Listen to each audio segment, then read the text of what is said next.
was that in World War II, when everybody wanted to get to Iceland, the British got there first. And the British ship commander went up to the door of the little modest cottage where the Prime Minister of Iceland lived and said, "Sir, I have come to occupy your country." And the Prime Minister said, "Well, in that case, would you have tea?" Well, that's kind of how ITER has gone ever since. Very political. It's taken forever to get it going. I'm turning 86 this month. When I was working on it, it was 1986. I do hope it will come about because it's still the most likely way that we will see fusion first on Earth in a peaceful way. So I'm hoping for it. Now, the way magnetic fusion works is fusion is not like a bomb, it's like burning gas in a furnace. And the pink glow here would not be pink if it was working. You wouldn't see anything because the temperature would be very, very high. It's a circular column of gas held together by a bunch of magnets. In ITER, it will be heated by something called neutral beams. That's a little ion beam that becomes a neutral atom by letting it attach an electron so that it can go in through a magnetic field, hits the plasma, reionizes, and heats it up. That was first done in our program at Livermore because the way the machines I'll talk about today work is that this thing works best if it's cold, and the hotter it gets, the worse it works. The mirror devices wouldn't work at all if they didn't start with very energetic ions, so one was very moved to try to develop something that would make them energetic. So as a consequence, in the mid-70s, with some of the guys here in the room working on it, the first time ever that temperatures, we would call it 10 kV, 100 million degrees if you prefer, was ever achieved in the lab, was done with these neutral beams in a mirror machine. They lasted a long time, so we were the first to develop superconducting magnets as well. And a feature of what I'm talking about today will be that we also, in my first job at Oak Ridge, we're developing something called Electron Cyclotron heating. Cyclotron, of course, was the invention of Ernest Lawrence, whose name is all over Berkeley. Cyclotron means you have a magnetic field, a charged particle spins. If you have an electromagnetic field or electric field present that is pulsing in resonance with the spin, it's like pushing a kid on a swing. If you hit it at the right time, it gets bigger and bigger. And if you apply what's like a microwave source but a little higher frequency to these plasmas, then electrons will heat. So we had a way to heat the electrons, had a way to heat ions, could do whatever we wanted. But it didn't all start with this long contraption here. In this tandem mirror, this is the reactor. Everything started with this thing, which is really what we call a mirror machine in the trade. Now, what a mirror machine is this. An energetic ion, even if in the tokamak, the magnetic field went round and around. Here it just goes straight through. Even if it's going straight through, an energetic ion, when it runs into the strong field of this coil, which we call a mirror because it's like a magnetic mirror, it bounces off. And if you ever look in the night sky and see the aurora borealis, you're seeing a mirror machine at work because that's ions trapped in the Earth's magnetic field. So mirror machine was where it started.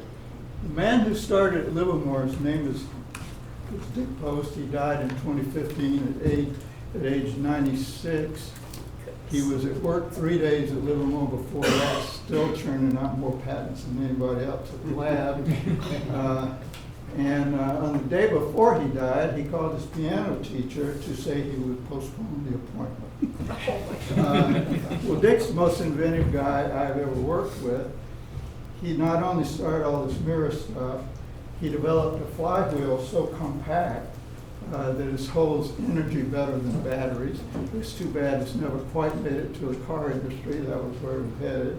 he developed ways to carry electric trains, trains floating on magnetic fields. That's unstable. He showed them how to stabilize it. That's now in practice.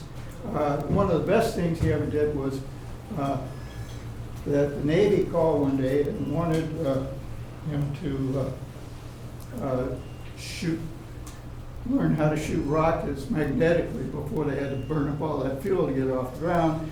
And then the Forest Service called. And they wanted him to lob water on forest fires. So on his 90th birthday, I said to Dick in an audience like this, you know, your legacy is going to be two chipmunks in a forest saying, what the hell was that? So at any rate, we're walking in the footsteps of a very inventive guy. We started writing a paper in tribute to him because of his death for a journal called Nuclear Fusion, which comes out of Vienna. And pretty soon, of course, we couldn't resist. We thought we had a new idea, so that's why I'm here. Now, the way tandem mirrors work came out of how these end things work. Originally, you notice that this is a picture of the magnetic flux going through in the plasma, and you notice how it bulges. That bulge makes it unstable. So long ago, we started putting other magnets around it in various ways to stabilize it, and that worked, but they were kind of complicating. And what re-inspired Dick to get back in the mirror game was work at Novosibirsk, where they had patiently gone forward.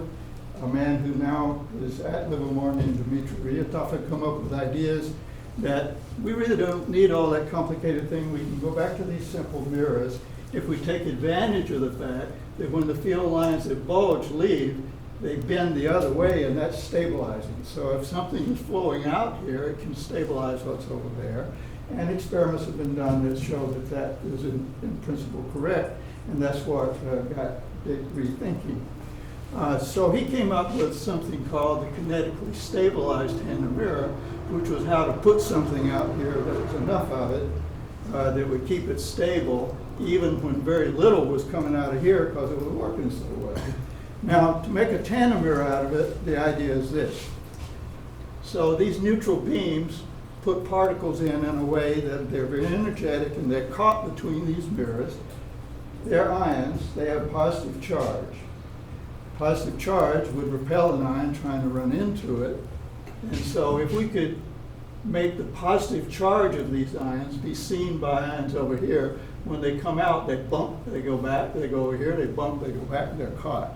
So now we have a machine every bit like the tokamak, but it's straight, simpler, and corked up like the dams. Now, in theoretical language, that's a potential peak, and that's what's drawn here. So if I have ions here, it makes it positive.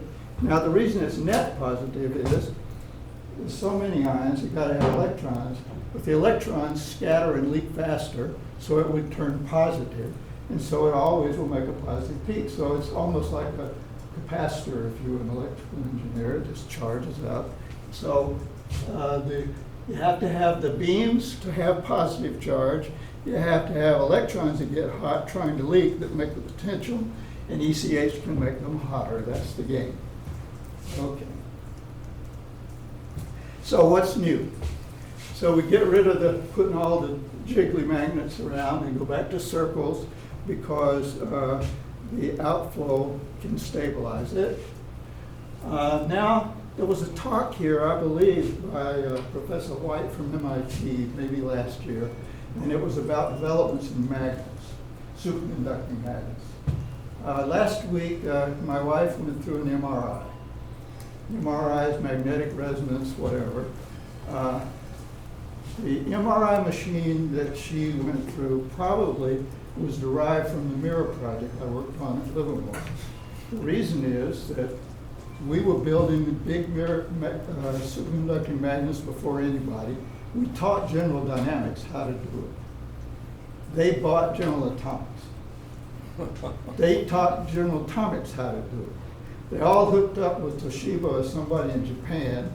Like always, Americans went out of business. The Japanese pursued it, and now they make most of the MRI machines in the world. but it all came in one way or another out of what we were doing, at least that line of MRI. So what Professor White told you was that we were building magnets I couldn't reach across that weighed as much as 747, making what we would call 8 Tesla peak. 8 Tesla is 8 times 10,000 Gauss. Pretty strong. At Florida State University, motivated by MRI, they've got magnets this long, that wide, that make 27 Tesla right now, DC, and they don't blow up. Now, if I had one of those in my hands and turned it into the end plug of a tandem mirror, I say, wow, that won't take very much power to hold this thing together. Now, there's another important feature, which is that we knew how to make mirror machines so that the mirror part of it was stable. But the way we had to do it in the early days was that we were flowing cold gas through it to keep it stable. I won't go into why, but that's the gist. But we also knew if it could be bigger, we wouldn't need the gas. Well, the gas was cooling it off, and that limited the performance, and that's why mirror machines didn't do as well as tokamaks in the days when they were competing with each other. If you make it bigger, you won't need the gas, and we had experimental and theoretical proof of all that. We couldn't go as far as you had to go to make it perfectly stable in the experiment, but it fit the experiment theory, and so we think that part's right. But now what is bigger? It's not meters. It's the size of the little circles the ions make. And the stronger the magnetic field, the tighter the circle.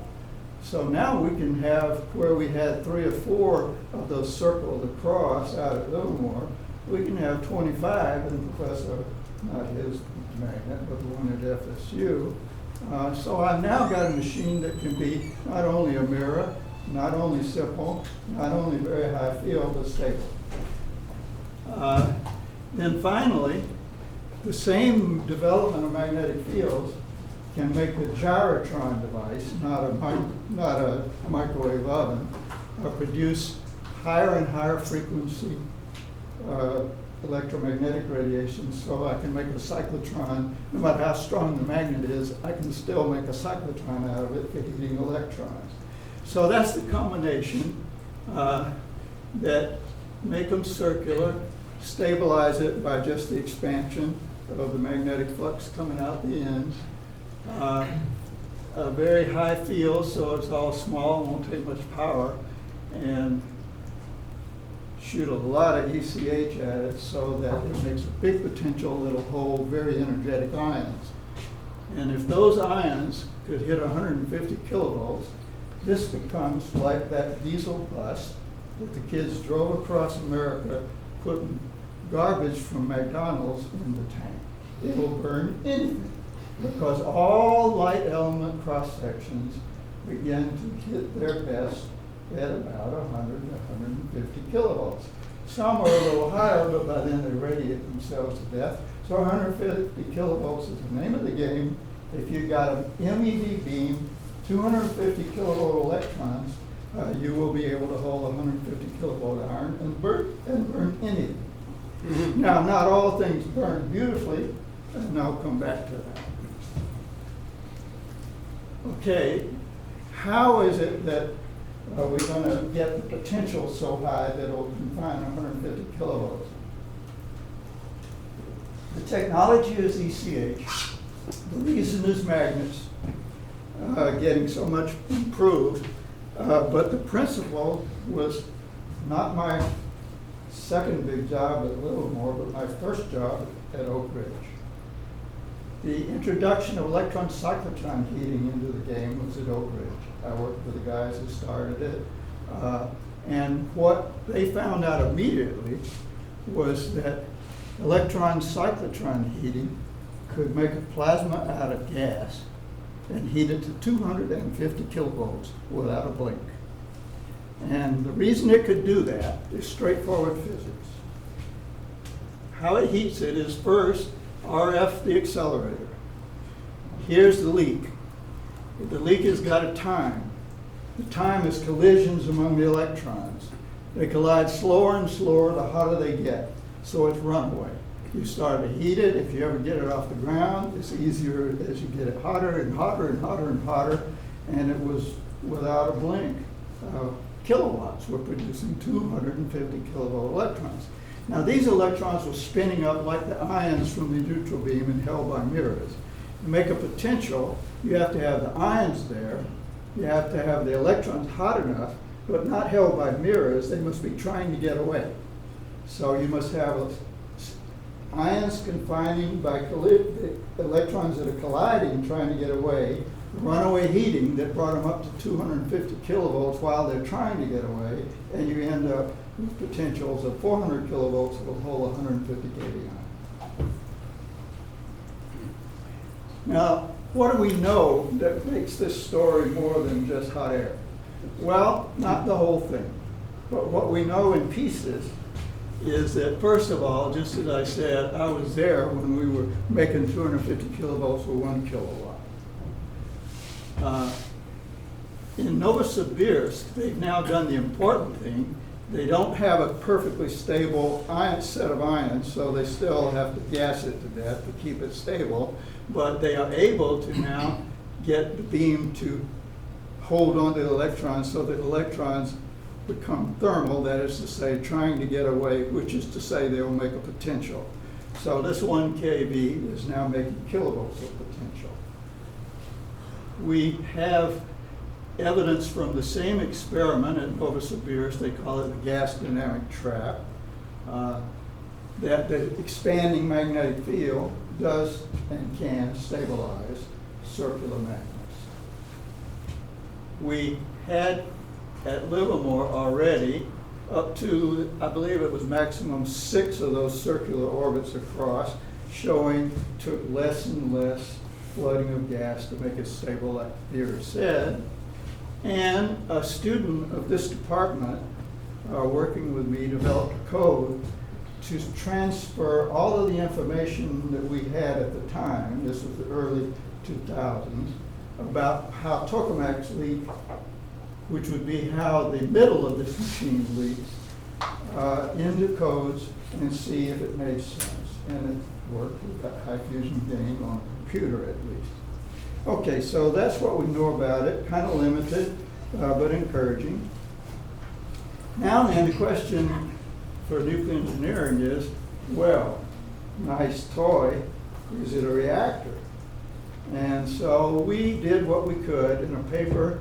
The proof just went off on Saturday to this same nuclear fusion journal, doing everything we could with a pencil, not with fancy computers, to look at every avenue and possibility we could think of, paragraph after paragraph, issue after issue, as to whether it all come together and made sense against what we knew as well as we knew it. Now the game is this. A lot of fusion is calculable and a lot of it isn't. The part that isn't is the following. If you're dependent only on the issues that are concerned with charged particles colliding with each other, that's totally calculable. A very famous Russian named Lev Artsimovich, when we were all trying to get going with mirrors, and we were developing what's called Fokker-Planck codes to calculate the scattering in these mirrors. He said, if theorists can't do that, what can they do? And so that we understand. So if you could reduce everything to nothing but these calculations of collisions of particles, that's how heat leaks and does you in, we know how to do it. Maybe with a pencil I don't get it right to better than a factor of 2. This government work. But it shows me whether there's something there. And that's what we've done in this paper. And the answer is that almost everything about this device is something calculable like that. And those that aren't, you can put your finger on what they are. And the only one that is left up to empiricism is the same thing that is driving the eater machine crazy, which is anything that's leaking sideways is due to it getting hot. Hot is less and less trouble for collisions among particles. It's more and more trouble for anything that heat produces as turbulence. We know a lot about it, but we don't know enough about it to calculate it accurately enough to price out a gadget that costs $10 billion. So it's done empirically. I believe we would have to do the same for a tandem mirror if it ever worked. So our paper is about not that. Our paper is about, can we build a dam, plug it up so good that it will burn McDonald's garbage, and then after we get it, see how fast it leaks sideways. The work I did with the student bois from here said, well, from what we knew then empirically, yes, it would work, but that's not true. So what we're focusing on is what the part you could calculate. It's all related to the dam, and we think we've concluded that all the issues really that concern damming it up would be in the calculable category. For the experts, the biggest issue is called trapped particles. My colleague, Harold Firth, who ran Princeton and was very encouraging to us, actually. He was the tokamak man. He was Hertz, we were Avis. We were told to go out and invent something better. And so I proudly showed Harold the tandem mirror on paper when we got it. I said, what do you think of that, Harold? He said, it's the best trapped particle experiment I've ever seen, meaning it was going to go to hell in a handbasket. But they do and they don't. It turns out that the fact that there's ends on this machine give you some controls you don't have if the same thing is happening in a circle. Will that be sufficient? I don't know. One other aspect is Dick Post, the inventor, came up with something that's relevant to this department in a very odd way. My first job, even before Oak Ridge, as a graduate student, was working with an accelerator physicist named Keith Simon, who wrote a very nice book on mechanics. And he had invented, as Tohiro Okawa, who ran the General Atomics program, had invented independently in Japan, something called fixed field alternating gradient. And what it meant was, just like if I had a broom in my hand, I can keep it upright. A man named Matthew wrote an equation that showed how all that works, how a pendulum can stand on its head. He didn't tell my professor in Wisconsin that you had to push it up there first, otherwise it would shear off and kill somebody, and I almost did.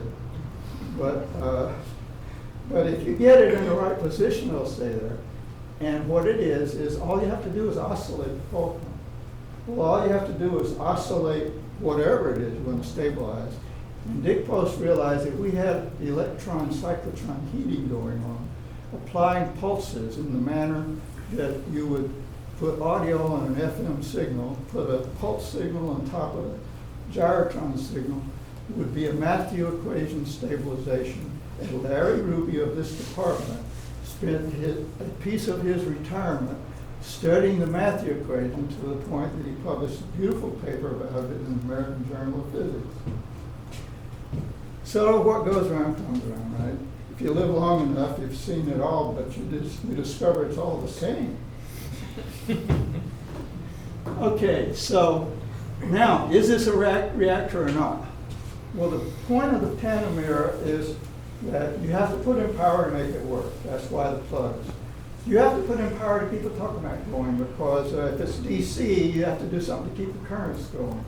You have to put power in a laser if you want to hit a pellet and make it go. So all fusion machines, in the end, put something in and hope to get more out. Now we, in the mirror game, started calling this capital Q, and it's the ratio of fusion to whatever it was you had to put in. And with this new idea, what you're putting in is not mainly the power of the neutral beam. It becomes the power of the electron cyclotron heating is the dominant thing. So you calculate that ratio and see how you did. There's two parts to it. One, if you were doing a fission reactor, and the other, what's the cross section? One is, if I've got heat leaking, what's the time that it takes to leak? One is, how big is it, where I got to use up power compared to where I'm going to make power. So that's what this is. This is the cross-section stuff. This is the ratio of the links, and this is the ratio of the areas. Now, the minimum ratio of areas, if I'm tracking something with a magnetic field, is the ratio of the field as I go along. It turns out, because of the way the mirror gadgets work, and this solenoid in particular, this long thing, you can go above the pressure that's required to just sort of balance out. You can push all the magnetic field into the edge, and it becomes what's in a tokamak is called the pedestal, the edge, the part that really does the confining. So you can make this thing balloon out to dimensions that are crushing magnetic field into the wall, and it's still out of hold. Now, that's now getting into where I'm relying on Dan Hua's code. I don't have experiments, and I won't have unless I ever get these in plugs to work. But that part makes sense. So the real issue then is, can I get more fusion power out than I'm putting in? And if I can do it at the level that ends up plugging up with these beams. By the way, we started developing MEV beams for the mirror program, another technology. Ours was technology driven, so we were always out there up first in just about all the technologies that are used in magnetic fusion. And one of them was MEV beams, because we could see we were going to need them, and it was a different kettle of fish to do an MEV. They needed them for eaters, so now it's developed. Big gyrotrons we were going to make.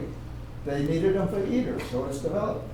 So an awful lot of what we need is developed at a certain stage. The magnets from FSU are the way to miniaturize it and build the fields even higher. So this is not all smoke, it's just a little bit. Okay, so I told you how how did I get to that? I'm going backwards, that's how I got to that.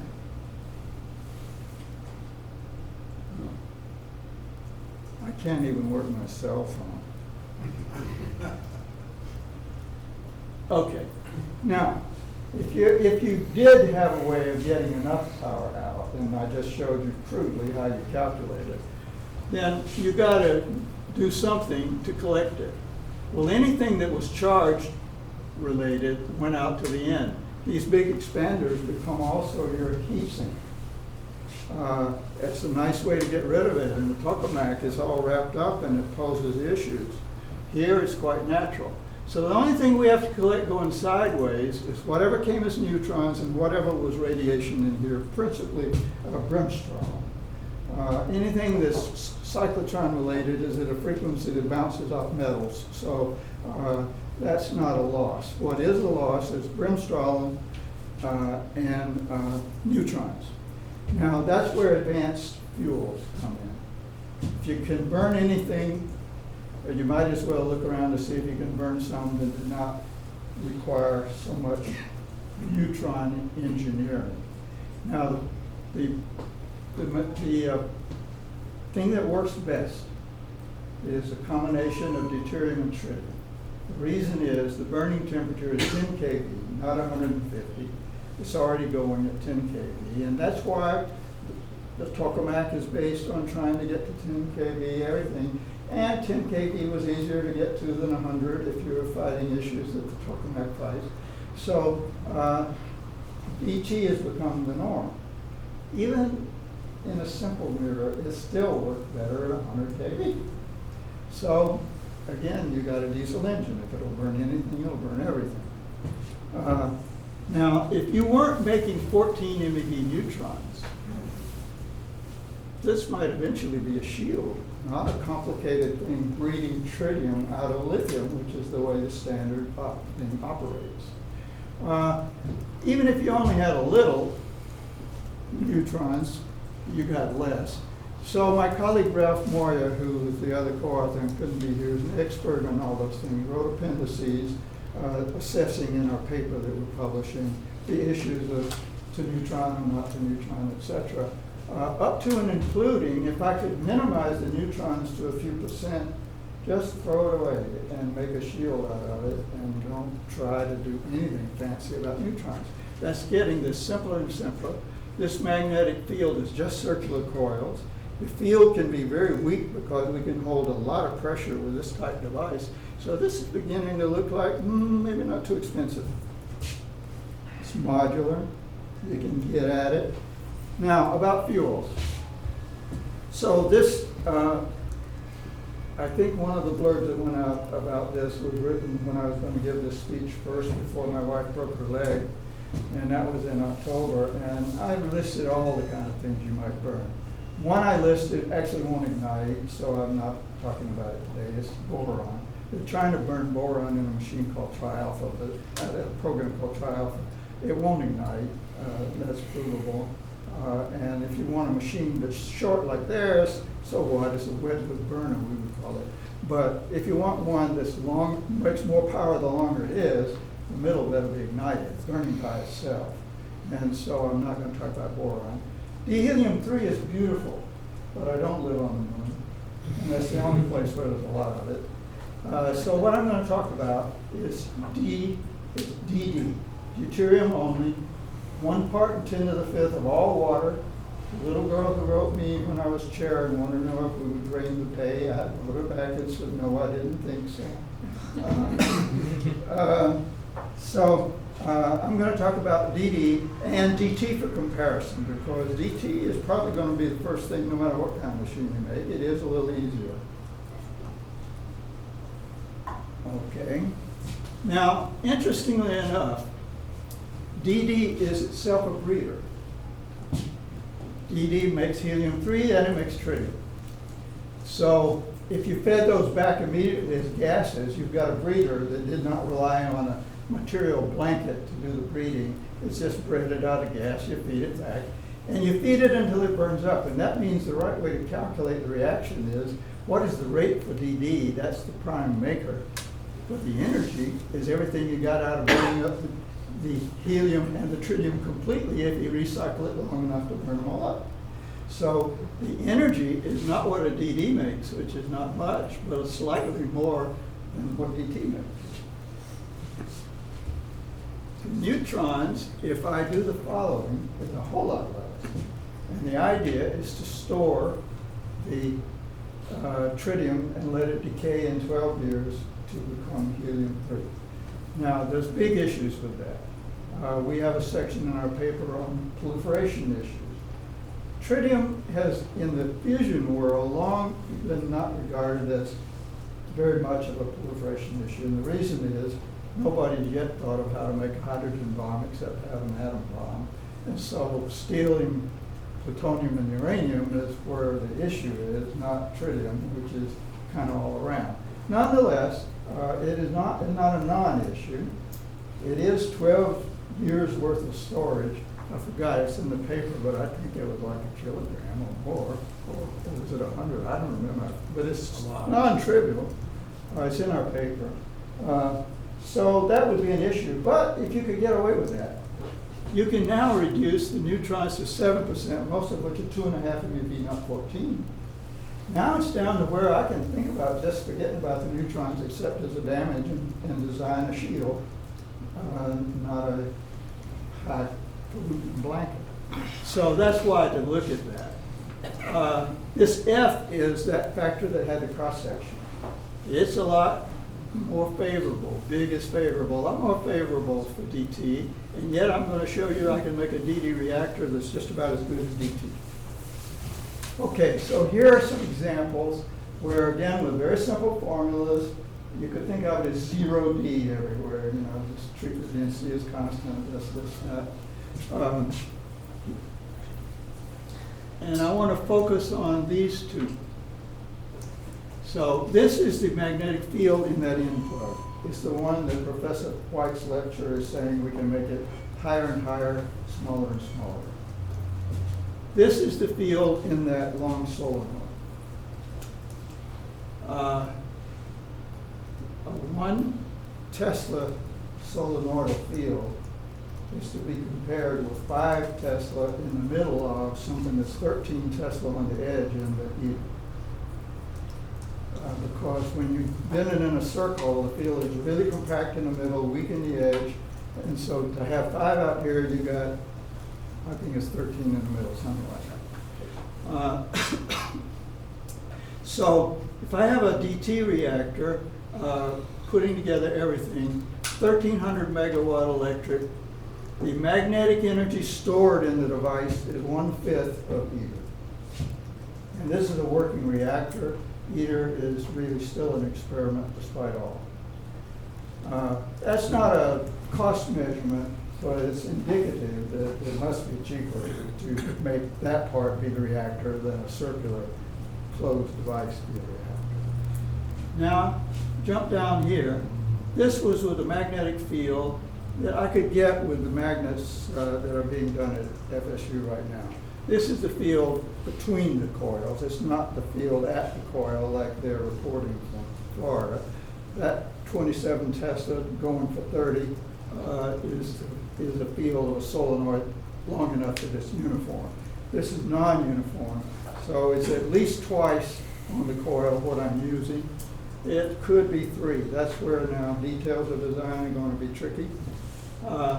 So when I write 12, you can read 24 or 30, but that's still in the range of the coils they're producing today. Now, give me a break and say, as I've talked with White, who lectured here quite a lot about it, he's very knowledgeable, could I manage 50% more? Well, it's certainly within the range of what they're trying for. There are people who are talking about mega-Gauss coils again, but this is not that. So it's not ridiculous to talk about this. And if I do that, I get almost the same, not quite. It takes a little more magnetic field in the solenoid, but it still works out to be 22% of E. So I claim it's not ridiculous that you can make a reactor out of these ideas. So suppose I were right on paper. What would you do to go beyond paper? We didn't do much about that in our published paper, but we took a shot at it, and the gist is this. These are the beams that were produced at LBL to power all the tokamaks in the USA, initially under our program and then spun off to be their own thing. This is gyrotrons like they used at GA or Princeton. So with equipment of the sort that has been now used in fusion laboratories for a long time, we believe we can split the difference. Novosibirsk has reached the kilovolts. We want 200. We think we could do the geometric mean with equipment that now is not so huge an experiment. It's got an expander so the coils are circular. Maybe we didn't make, we're not going to make, I forget the field we were recommending, but nothing like the Florida field. So this is the kind of experiment we wish someone would do. Thank you.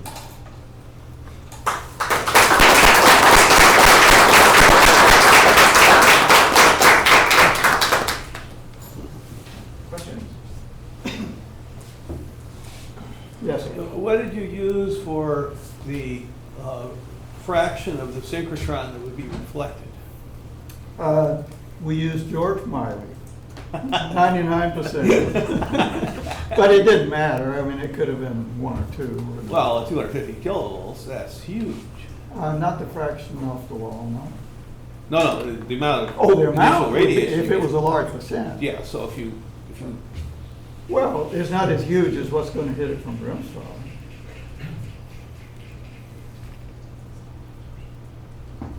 synchrotron, Well, that's close. synchrotron goes like Well, the synchrotron total is really Yeah, big. I mean yeah. the percent. Yeah. But you don't do that unless you punch holes in it. 'Cause all the machines are designed on the basis that it's going to reflect. I understand. That's all I can say. I know. But you don't believe it. No, and ITER has dialed in an actual simulation of synchrotron for their Well, device. they've got holes all over the machine. We wouldn't have any holes at all. Yeah, well, they're figuring out 2 megawatts of synchrotron. Yeah, but we And don't less have any pressure. holes at all. That's all going out through the holes, Well, I think. I don't know. But 2 megawatts, we're talking about a gigawatt. So I was confused by something. It seemed Okay. like you were kind of having your cake and eating it too on the tritium, on what you do with the tritium. On what to do with tritium? Yeah, I thought you were saying you were going to count the DT energy. As far Not as the the tritium, energetics. not the tritium, and we're counting it as helium. We're treating the tritium as helium because we're going to store it. But when you calculated the energy out, I thought you were saying you were going to burn the tritium. No, No. We didn't even include the tritium.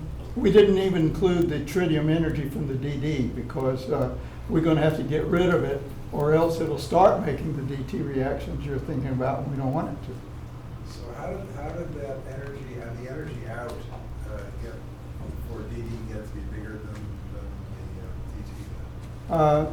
If you add up everything that came from the DD itself, which is not much, and the helium-3, first from helium-3, because half of what DE made was helium-3, and the other half tritium we're going to turn into helium-3. D-helium-3 is really very good at that, so that's a D-helium-3 number, basically, with no credit at all from energy out of tritium, directly.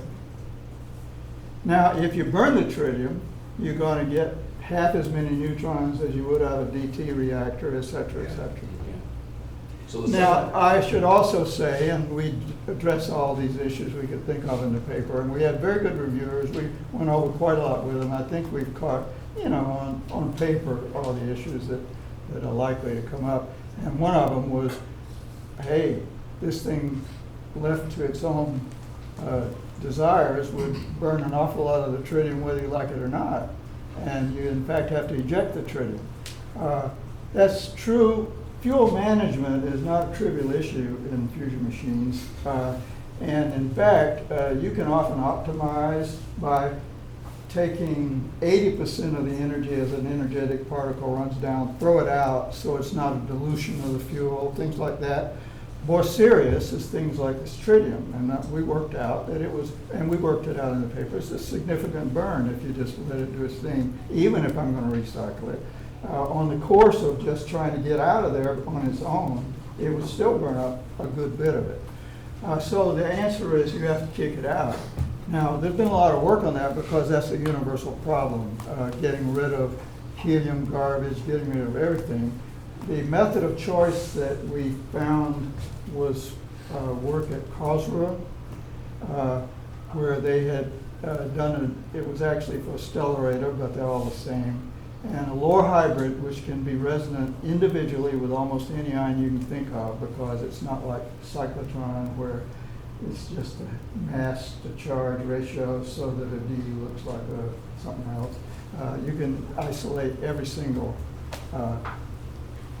ion with Lohr hybrid, and they calculated, I think it was 8 megawatts for a gigawatt reactor to clean it up. Okay. Kind of a crazy question, but what could you do on the moon with the helium-3? Well, that's where we were going to launch the rocket we were going to send to Mars.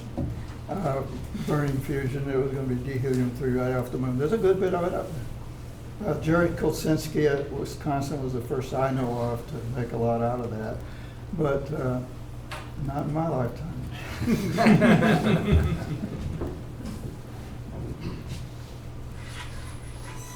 Okay, so I did publish a paper with Everett Teller on Let's Go to Mars That Way.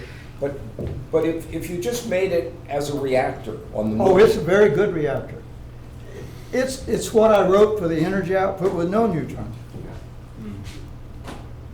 But would it need stronger magnetic fields and It's the everything? same machine I just wrote. Nice. Same machine, because that was just a helium-3 burner. It happened to breed it from deuterium. Gotcha. It was just a helium-3 burner. Same machine, identical. So the other question I had was thinking back to the TMX upgrade, thinking back to the TMX upgrade experience. Yes. In contrast to the original TMX, when you started, you were relying an awful lot on strong electron cyclotron heating. And Yes. as I recall, TMX upgrade, the plugs never worked well. They never But got. remember what we were doing. That's what I would say is the, quote, new idea in professional terms, someone like you. We don't want a mirror-confined electron. What we were trying to do in TMX upgrade was deliberately to produce mirror-confined electrons.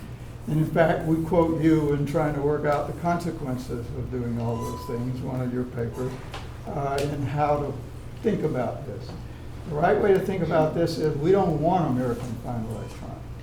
And we're using the same properties you were calculating for TMXU, that because particles are bouncing around, they're not in resonance all the time. And when they're not in resonance, they begin to scatter. And therefore, we can take particles that wanted to be mirror confined and turn them into thermal if we have ions around to hold them in.